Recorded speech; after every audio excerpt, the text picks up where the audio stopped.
এবারে যে আরেকটি অঙ্ক নিয়ে আসছি যেটা পরীক্ষায় শিওর আসবে, কি সুপার টেক্সটে করাচ্ছি দেখো। ওপরে লেখা আছে 15 জনের, একদিকে নাম্বার লিখবে, খুব সুন্দর করে ফলো আপ করে এগুলো। একদিকে লিখবে এভারেজ, বাংলা লেখো গড়। 25টা নাম্বারের গড় হচ্ছে 18। প্রথম 12 জনের গড় হচ্ছে 14, পরের 12 জনের গড় হচ্ছে 17। তাহলে আমার চেয়েছে 13তম নাম্বারটা কত। আমরা এগুলো কি করি, এই দুটো গুণ করি। কি বড় গুণ, গুণ করতে গেলে জাস্ট 40 সেকেন্ড লাগবে।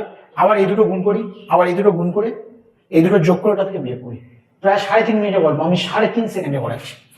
আমি দেখবো মেন সংখ্যা 25টার গড় 18, এর থেকে এ কত কম বা বেশি। 4 কম তাই মাইনাস দিলাম। আবার এটার থেকে এ কত কম, 1 কম তাই মাইনাস দিলাম। 4 আর 1 যোগ করলে কিন্তু সেম সাইন আছে, যোগ করবে, অপোজিট সাইন থাকলে বিয়োগ করবে। 4 আর 1 মাইনাস 4 মাইনাস 1 যোগ করলে 5 হয়, -5 হয়। মাইনাস আর নেবেন না। এই যে 5টা সেটা এই দুটোর কোনো একটা সংখ্যার সাথে গুণ করবে। 5 বারো কত, 60। তার সাথে এই অরিজিনাল যে 25টা নাম্বারের গড়টা যোগ করবে, 78। এটাই হচ্ছে তোমার 13তম সংখ্যাটা পাওয়া যাবে, 13 নাম্বারটা পাওয়া যাবে। কত ইজি প্রসেস।